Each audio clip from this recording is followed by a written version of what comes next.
welcome Kimmo Schroderus. Here's your mic. Here's the tool. Stand next to the table. It ruins the visual. Maybe. Visually ugly. I will stand here. Hi, welcome. And let's start with something that a colleague of mine told me, an older, very respected sculptor, already dead now, and he told me this story.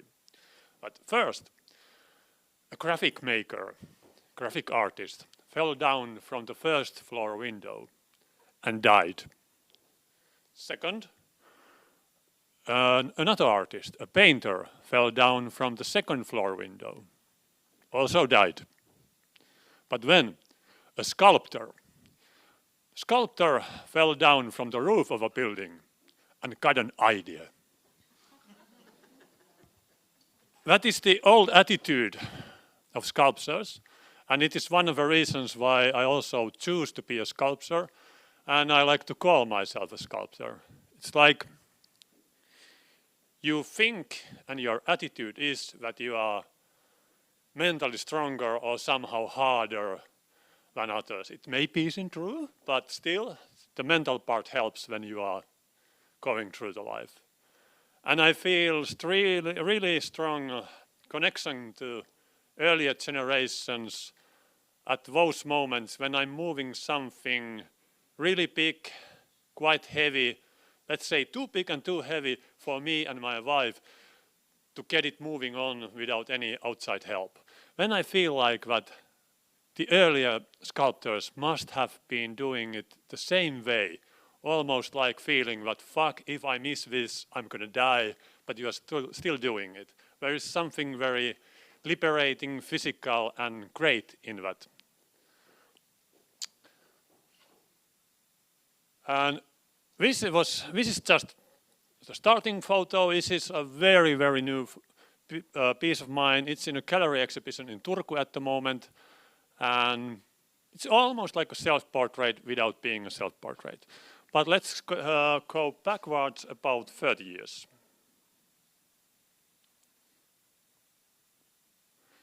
It's also that I haven't been only working with medals during my life. Actually, when I went to my first art school, I was mostly interested in performance art. When I made a music video, and the only tool I owned in the beginning of my kind of artistic practice was a sewing machine, a very crappy old sewing machine which I stole from my mom. And I was mostly working with fabrics, leather, silicone, and testing with all the materials, just like a young artist or art student should do. But in some point, I started to feel like that I need to have more three-dimensional forms, and I first started using steel like an understructure, and when the steel started to take over more and more part in my sculptures, and like in here we have a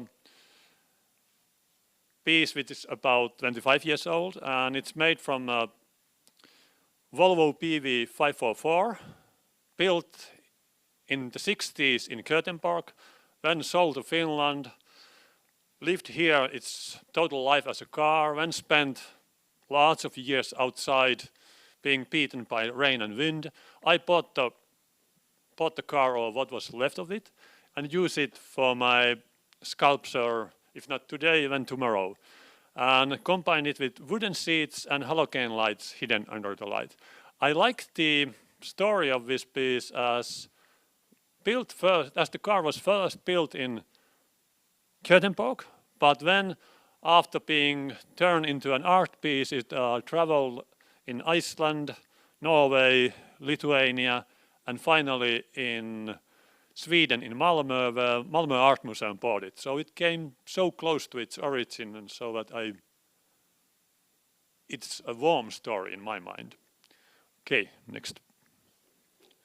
And one more without medal. There's no medal in here, but I've always been very interested in about positive and the negative, and twisting the form And one part which maybe connects me strongly with the speaker before me, that we are both into very organic and twisty forms. There are other sculptors who are more straight in their visual language, but we seem to like everything twisty. And after going through the tour in the lab and being shown all the 3D options, basically I did 3D print already 20 years ago. I just did it manually. I figured out a technique how to build complex organic forms without using any casting, and also didn't want them to look like they are being built in some company. I wanted them to look like they are built by a sculptor. And also in the beginning of my career, it was a money thing. You can't pay when you can't pay a caster to make castings for you, you can still put all the energy of a young man and the time which you think you have indefinitely into a piece, and in that way, slowly by little, you can build bigger structures. Let's go to the next one. This one here is the biggest one. This is 19 years old piece. Took me 2 years to do back in time.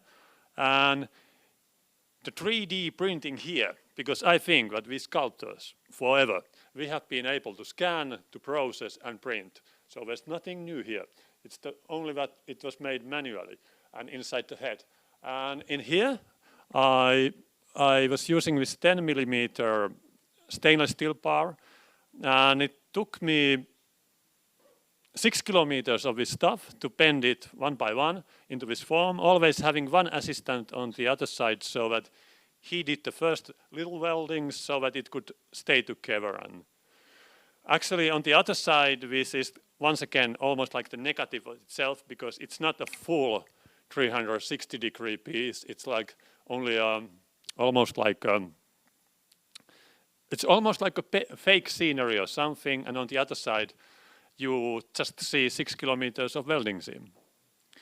And detail, yeah, here you have a detail of the same piece.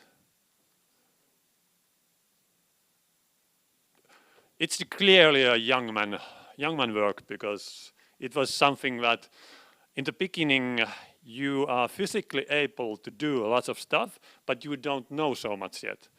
During the years you start finding that one more part in my body is aching and doesn't work like I hoped it to do, but you get better technically. So it's a fight. Your brain is fighting against your aging body, and that's the story of being a sculptor, maybe also in other professions. Another piece, this is 21 years old. This is Expander. I think it's one of the most minimalistic, the idea is one of the most minimalist works I've ever done, because its only job is to take over the space and become stronger by doing it. It is an adjustable piece, so that you can adjust all its 16 legs, and its maximum diameter is 20 meters. And it is an art piece which I really like, so that actually when you are building it, it's sold to Kiasma, the Contemporary Art Museum, but I have told them that as long as I'm alive and it feels like I'm still sane, that they ask me to join the building, because it is so fun to build. Because the art piece, this physical piece of metal, which is like 2,000 kilos, it feels more like a tool, and the artwork is the space when you have used the tool to finish the space. Detail. Back to detail. Okay, yeah. Another exhibition in the same building of Kiasma once again. Yeah. Okay, forward. I've always kind of felt that this is like the fat brother of that earlier piece, and I wanted to use the same idea of. You can see that visually it is kind of having like almost like being hydraulic, but I wanted to have something that is strong enough to stand alone outside. And this is that piece. It still has some possibilities to change it, so that it has 9 different positions you can put it. So you can adjust it a little bit according to the space. And many people, when seeing this artwork and the earlier one, felt that wouldn't it be so much fun if there would be a technique and it would be really doing this hydraulic movement. But I just think that in visual art, if you get that idea already, there is no point of really doing it because it already happened in your head. Forward. Okay, in some point of my career, it really happened that I decided that I will really concentrate in the stainless steel and acid-resistant steel. It's more like a practical choice than a really artistic choice. It's practical because when you are just one sculptor and you are mainly doing your stuff on your own, you can't have tons of different spaces and tons of different equipment for all the possible materials. Also, stainless steel is a material which likes to be handled in clean places without too much, not too much pure iron floating around. And so I've been on that way, on that road since. And this crossroads is 14 years old. It's situated in Finlandia Hall in Helsinki. And next one. This is not a public piece in any way, but still the difference quite often isn't so obvious. At least in my career, it has often been so that I do something for a gallery or museum exhibition, and after a few exhibitions, it gets sold somewhere, and the new owner just decides to situate it in a public place. So the difference between public art and my own free sculptures isn't so huge really. But this one here, it's like the name of it, 27 years in the art business. At that moment I had been 27 years in the art business and I was a bit over 40 and I was feeling tired.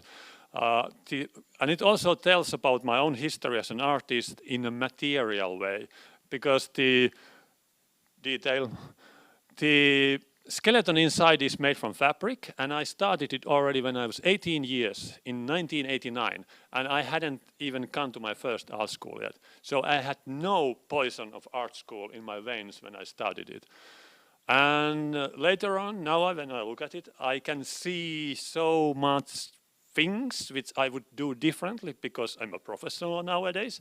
But at the same time, I don't think I could ever again get the same feeling into that piece because I just couldn't. It would be fake.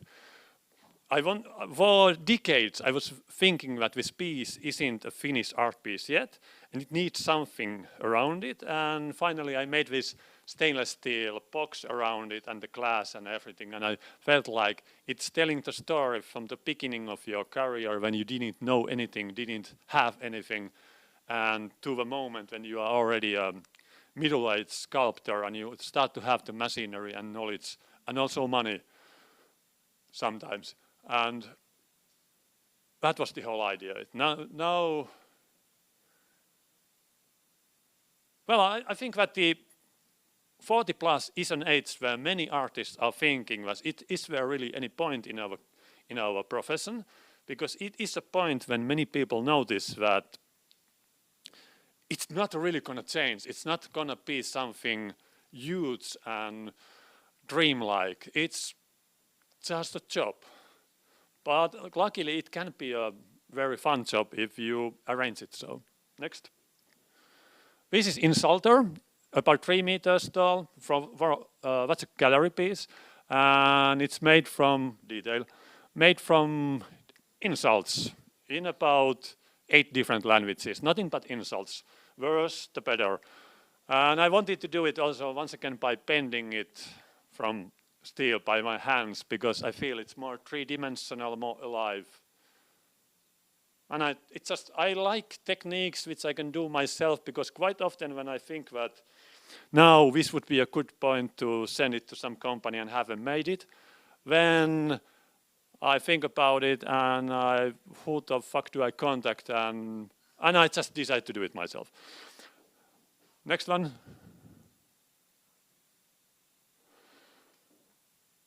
This photo is 2017 exhibition outside Syracuse Art Museum in Manta. And I had this idea of the four-legged, like animals. And you basically could be any animals with four legs. And the whole basic idea of this was to make really, really fast drawings, like drawings you make in 5 or max 10 seconds and without lifting the pencil. So I did tens of them, maybe hundreds of them, and I picked the ones I liked best. And then the challenge was that to keep that same flow going on when you move that into bigger size and into three-dimensional material. Okay.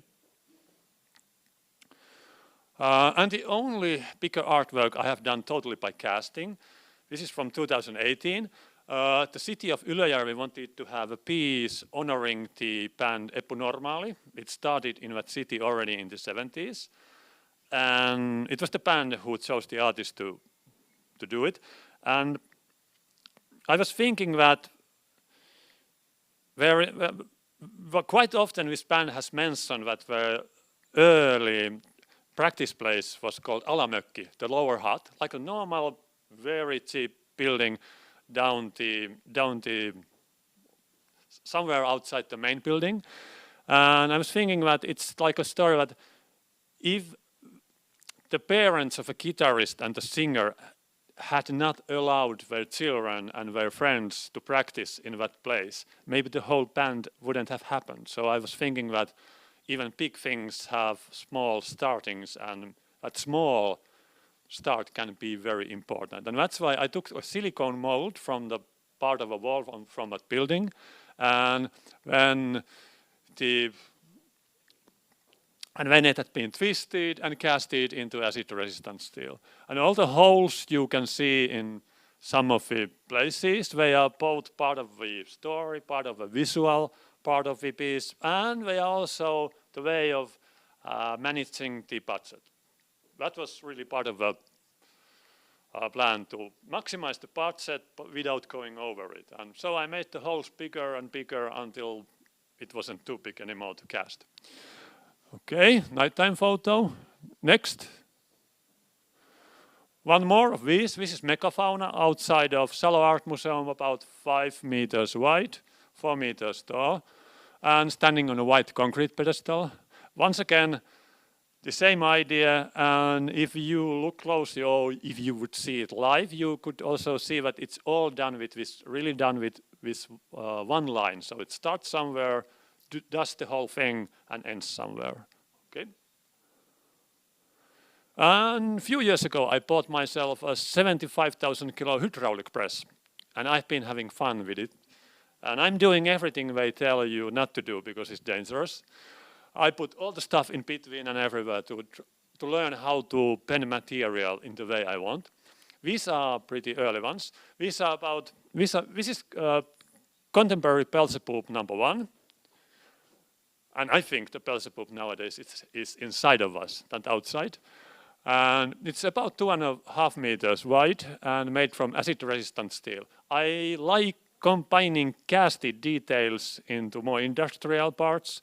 Like here, the faces and hands are casted and everything else is done from pipes and with my hydraulic press. And of course, lots of welding, grinding and polishing. Yep. And contemporary Beelzebub #2. Same size about, yeah, next one.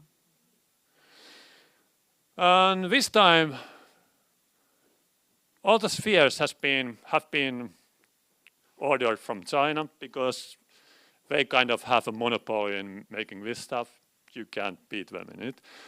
But when I started building it, this is actually also almost like a public artwork because I made this idea for a public art competition where I was invited in, but I lost. But I still liked the idea and my gallerist liked it even more. So I made few of them, and this is 2.5 meters tall, and the name is difficult one, Fourth, because it's the number 4 of those. And it is based from the, you know, the fourth bubble of a comic, from the comics. And in here it is being shown in Miami Untitled Art Fair.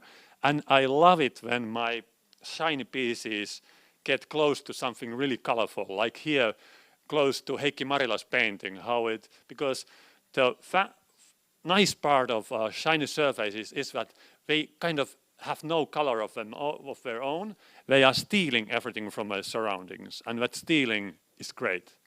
It's even better when you have lots of stuff happening around, because when the surface of the artwork becomes so filled with stuff. Next. Really recent one, so recent that it hasn't been even published yet. It is in Oulu, and the only photo you see is from this angle, and that's why everything around it is still unfinished. Next one. It was 6 meters tall, to get some idea. Okay, next one. One more work. Now, this is a small scale model. I did notice that Kirsi was also doing pretty many small scale models. I do the same. Actually, I hate doing stuff with screen. I work in real life and I figure it out in my head. Maybe it's just a habit. It's what you get used to, what feels natural to you. This is also for Finlandia Hall, and this is the small scale model and the final piece, the photo from last January, just put up there. So it is actually a quite narrow place, and it is really close to the corner. And also now when it's summertime, all that terrace will be filled with restaurant tables and chairs. And that is the reason why this figure is so narrow down there, because all the measurements given to me were very strict. The measurements, the height. So there was so much calculating about how to make this piece so that it doesn't become too heavy or too wide or anything. And I wanted to finish with this work because I think that at the moment I have found a will to make more statues, and it is surprising to me because I have hated statues. I'm a statue maker now, and my next exhibition will probably be mostly statues. Thank you.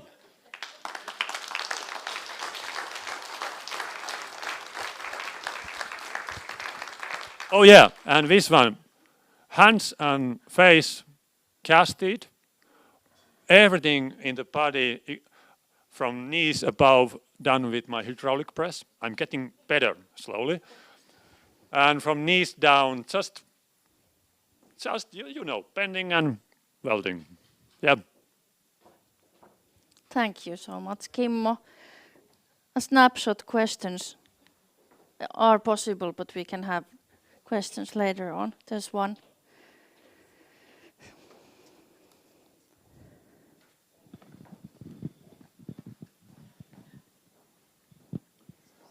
Not a very heavy question, but are the cast faces your own likeness?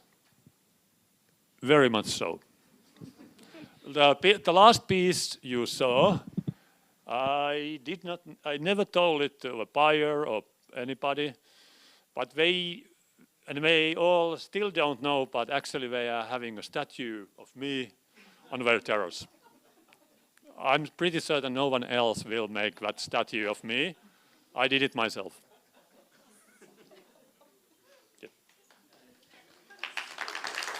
Thank you.